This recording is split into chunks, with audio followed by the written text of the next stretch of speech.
Hey y'all. So it's the first weekend of March, and the coldest it's been all winter has only been down to about 28 degrees.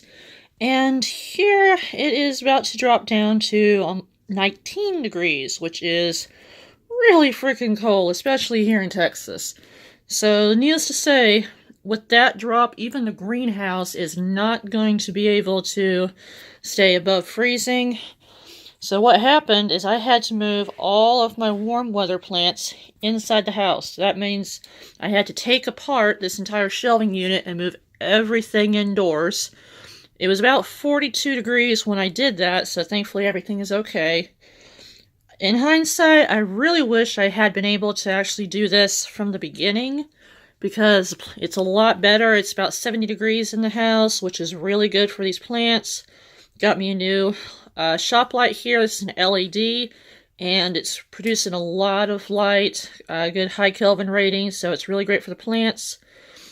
And of course, all of these LEDs together still uses up less wattage than the single one of my heat lamps that I had to have out for cold nights. So I can't take you outside because it's already pretty late at night right now. The sun's completely down. You wouldn't be able to see anything because there's no more lights out there. But all my cold weather plants have been moved into the greenhouse to help keep them a little bit warmer when we're dropping down to 19 degrees for 3 nights. And here these you see are the 4 peppers from last year that I overwintered. I cut them way back, and now as you can see they're full of green foliage. The dragon cayenne is even starting to try to flower. Cat grass down here to kind of keep the cats munching on that and keep them away from the rest of my plants. That's actually why the insect mesh is up here, because while it's inside, this is more of a cat mesh to keep little Miss Bagheera from trying to chew on my plants. But as you can see, that's carrots there that are in here until they sprout, then they can be moved outside. My cucumber, most of them actually didn't make it. It was just too cold. I started them too early, but that's the one that actually survived.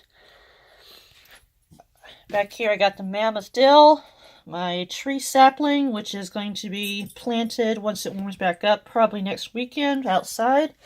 It's about 2 years old, and it is ready to go in the ground. It's actually getting ready to start, well, it's starting to bud, so it's wanting to produce new leaves now.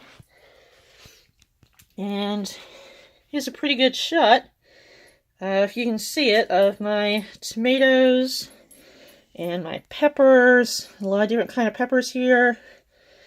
I've got some herbs and flowers going on. Go up to the next level here. Onions, chives, 5 different varieties of basil.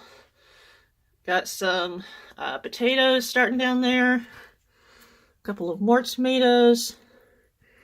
And I got a large amount of wildflowers I'm growing. This is a shade mix, which has got types like wallflowers, forget-me-nots, Iceland poppies, Shasta daisies, that kind of stuff. So it's just a mix. I've got a list of what's all in the mix, but I won't really know what they are until the plants actually grow and bloom. So it's going to be a nice little surprise for what we end up having in the flower garden. But as you can see, I've got quite a few planted.